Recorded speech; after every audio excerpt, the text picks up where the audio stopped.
June 13, 1971, the Pentagon Papers. Years of government secrets were finally exposed in one single document, acknowledging the right to freedom of press and its responsibility to inform citizens of the truth. The release of the Pentagon Papers was a defining moment for the freedom of press in American history.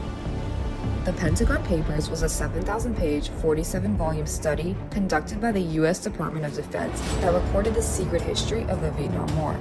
In these classified documents, it was revealed that the American government had lied about U.S. involvement in Vietnam for years. However, when whistleblower Daniel Ellsberg leaked these documents to the New York Times, this evolved into a major court case determining where the government's rights ended and where the press's began. With the right to freedom of press comes the responsibility to inform the public, acting as a critical check on government power. At the same time, the government has the right to conceal sensitive information in order to uphold its responsibility to protect its citizens. I never thought that there was a pure conflict between the people and the government. I think the national security of the United States requires some things to be kept secret, it requires other things to be made public.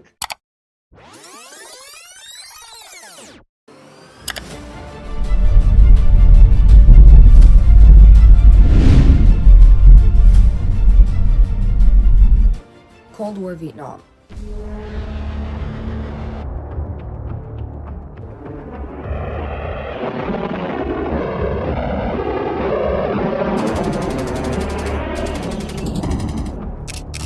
For the last 20 years, the U.S. had sent thousands upon thousands of soldiers to continue the struggle in Vietnam. With death tolls growing rapidly and no end in sight, many people began questioning the U.S.'s chances of winning. It became apparent that the government was exaggerating the triumphant stance in the war, perhaps even avoiding the truth. The United States is willing to stop all aerial and naval bombardment of North Vietnam when this will lead promptly to productive discussions. But Hanoi has not accepted any of these proposals. So it is by Hanoi's choice and not ours, and not the rest of the world, that the war continues. Robert Strange McNamara was the Secretary of Defense and a vocal supporter of the Vietnam War. As the fighting dragged on and death tolls continued to rise, his conviction in the war began to weaken. Whether due to personal guilt or his claimed scholarly reasons, he commissioned a collection of top-secret documents that would later be called the Pentagon Papers, documenting the real history of the Vietnam War. I was responsible for classifying Pentagon Papers, and I classified every page of every document top secret sensitive, not because it was all top secret sensitive, but because we wanted to keep secret the fact that we were doing this stuff. Johnson believed we were doing everything we could to get the United States to leave Vietnam, which was true. So we were trying desperately to keep Johnson successful from finding out that we were doing the study. Daniel Ellsberg, a skilled Vietnam War analyst, was asked to work on this project. Believing that the government's effort in the war was unethical, he photocopied the 7,000-page document in secret. At first, he sent his copies of the leaked documents to the most vocal anti-war congressmen. But fearing for their jobs, the congressmen refused to come forward with the information. The government would not fulfill its responsibility, and it was up to the press to bring the truth to the public. I did this clearly at my own jeopardy, and I am prepared to answer to all the consequences of these decisions.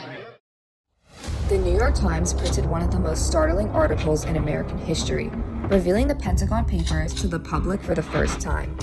The article consisted of a series of short excerpts that revealed that the U.S. government had bombed Cambodia and Laos and instigated conflict through coastal raids on North Vietnam, all in order to prolong the war without the public's knowledge.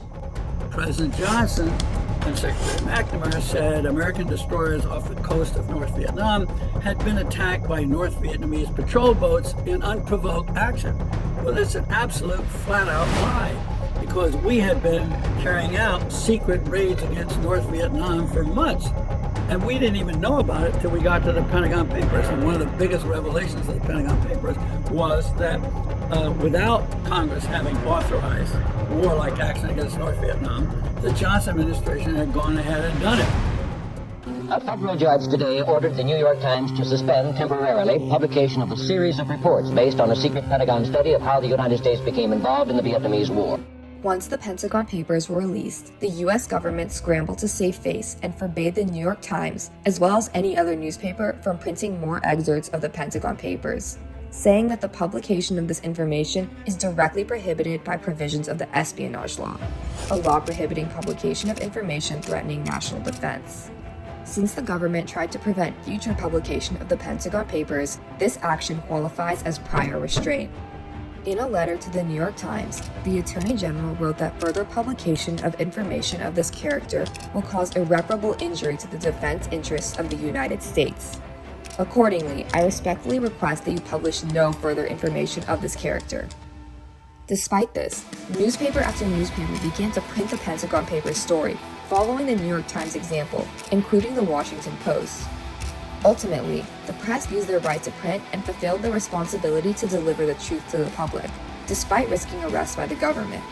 The US government took the New York Times to court, claiming that they violated the Espionage Act by publishing the Pentagon Papers, and that prior restraint was necessary for the security of the nation. The landmark court case, New York Times versus United States, emerged. After 4 days of debate, the Supreme Court made their decision in a 6-3 ruling. Justices Black and Brennan stated that only a free and unrestrained press can effectively expose deception in government, and that national security was not a concern as publication would not cause an inevitable, direct, and immediate event imperiling the safety of American forces. Therefore, the Pentagon Papers was not a violation of the Espionage Act because they were a publication of history. In this case, prior restraint of the press went against the First Amendment, so the New York Times and other newspapers were allowed to continue publishing the Pentagon Papers. The press's decision to defy the Nixon administration and uphold its responsibility to publish the truth empowered citizens to question their leaders and strengthened public trust in journalism as a vital institution. This landmark case set the stage for the press to expose further government misconduct, as later seen in investigative reports like the Watergate and the Iraq War reporting, where press continued to challenge governmental overreach.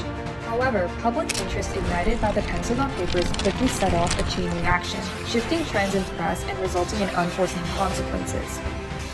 As the press landscape continues to evolve, new questions emerge about how the boundaries of press freedom established in the Pentagon Papers apply to the digital age. While professional publications such as the New York Times and Washington Post uphold press responsibility standards, anything can be posted on the internet. In 2006, Julian Assange, inspired by the Pentagon Papers, created the website WikiLeaks. By 2010, WikiLeaks had released hundreds of thousands of documents on American involvement in the Iraq and Afghanistan wars. However, unlike the New York Times, WikiLeaks had published raw, classified documents with the names of specific individuals and released information about active military plans. Chelsea Manning and Julian Assange, the main players responsible for leaking the information, were prosecuted by the US and charged for violating the Espionage Act. Assistant Attorney General John Demmer said, "Julian Assange is not a journalist. No responsible actor, journalist, or otherwise would purposely publish the names of individuals he or she knew to be confidential human sources in war zones, exposing them to the gravest of dangers." This perspective makes a distinction between WikiLeaks and the Pentagon Papers. Even when revealing the truth, the press can't endanger public safety. Now you need to understand something very important.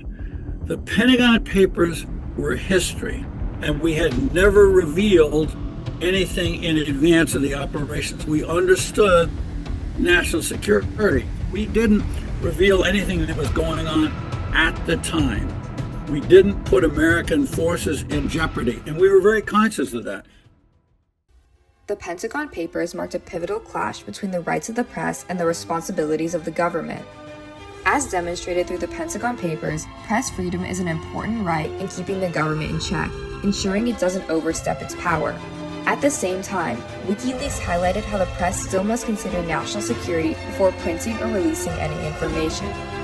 Ultimately, it's up to the press to uphold these responsibilities when deciding to print information or classified documents for all the world to see. Press freedom should be used to share its knowledge and truth to the public without endangering the safety of its citizens. The freedom of press isn't just a right, it's a responsibility to wield the truth wisely, ensuring justice without jeopardizing security.